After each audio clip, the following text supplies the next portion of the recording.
ভোটে নির্বাচিত হলেন, এই বিষয়টা উৎসর্গ কাকে করবেন? বিসমিল্লাহির রহমানির রহিম।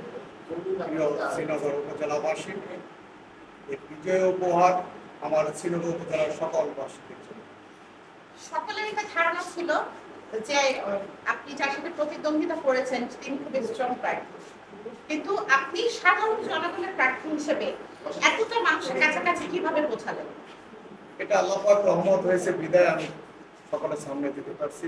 আমাকে ম্যান্ডেটরি দিয়েছে, তাদের কোনো একটা প্রত্যাশা, সেই প্রত্যাশাটা আল্লাহ পাক যেন আমাকে 80 বছর তাদেরকে করতে পারি, এটা আমি আল্লাহ পাকের রব্বুল আলামিনের কাছে দোয়া করি। উনি যেন আমার জনগণের জনসাধারণের প্রত্যাশা আমি পূরণ করতে পারি।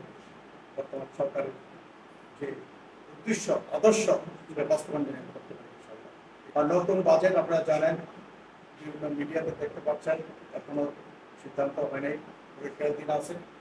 চূড়ান্ত হলে পরে আমরা আমাদের সংগঠনের সাধারণ প্রতিটি উপজেলা ভৌগোলিক এবং জনসংখ্যা অনুযায়ী সমপরিমাণ বন্টন হলে তখন আমি একজন জনপ্রতিনিধি ছিলেন এবং একটি আপনার উপজেলার জনপ্রতিনিধি চিহ্নিত করার ক্ষেত্রে সাধারণ জনগণকে অনেকভাবে সহযোগিতা করেছেন, যাকে সাপোর্ট করেছেন সেই জনপ্রতিনিধি বলুন। কি মনে হচ্ছে উপজেলা যতটা কাজ হবে ভেবেই তাকে সাপোর্ট করেছেন, সে তার চেয়ে বেশি কাজ করবে নাকি আপনাদের আশা অন্তত পূরণ করতে পারবে? আসলে শুধু আমি নই, শ্রীনগর উপজেলার 14টা ইউনিয়নের সাধারণ জনগণের প্রার্থী ছিলেন এম মাহবুবুল্লাহ কিসমত। সাধারণ জনগণ ভার্সেস নেতাদের সাথে এই নির্বাচনের একটা ভোট যুদ্ধ আমরা দেখেছি।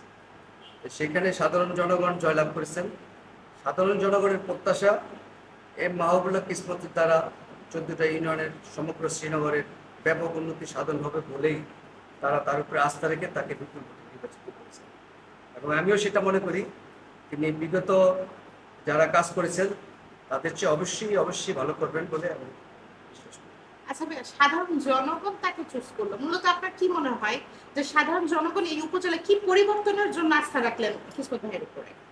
কিসমত ভাই আসলে তৃণমূল থেকে গড়ে ওঠে একজন নেতা।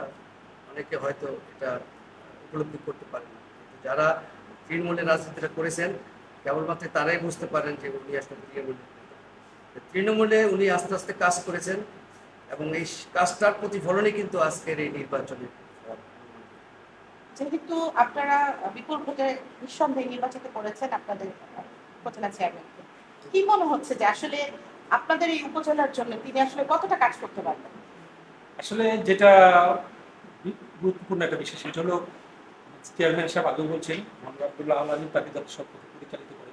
আমাদের একটাই ইচ্ছা, আমাদের এই চেয়ারম্যান, আমাদের প্রত্যাশা তার কাছে যে সে অত্যন্ত সততার সাথে এবং সাহসিকতার সাথে বর্তমান সরকারের যে সকল প্রজেক্ট হাতে নিয়েছে, যে উন্নয়নমূলক যে সকল প্রজেক্ট হাতে নিয়েছে, আমার বিশ্বাস সে ওগুলো সহযোগিতা করবে এবং তার মাধ্যমে এটা বেশ উন্নত হবে বলে আমার বিশ্বাস। বিক্রমপুরের মানুষের জন্য যেটা দরকার হচ্ছে একটা সঠিক নেতৃত্ব। আজকে যারা আমাদের নতুন প্রজন্ম আছে, নতুন প্রজন্মের সঠিক নেতৃত্ব চাচ্ছে। এই নেতৃত্ব নতুন প্রজন্মের একটা দিক নির্দেশনা দিতে পারবে, একটা স্বপ্ন দেখাতে পারবে। আজকে যে এই যে আমাদের উপজেলা চেয়ারম্যান, আমাদের গর্ব মাহবুবুল্লাহ কিসমত, তিনি কিন্তু তার একটা প্রতিশ্রুতি আছে সারা ইউনিয়নে একটা করে লাইব্রেরি করবে। আপনি কি আর একটা প্রতিশ্রুতি পেয়েছেন?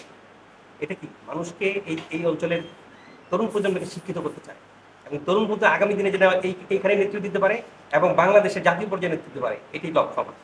এই লক্ষ্যে এইটা সামনে রেখে আমরা মাহবুবুল্লাহ কিসমতকে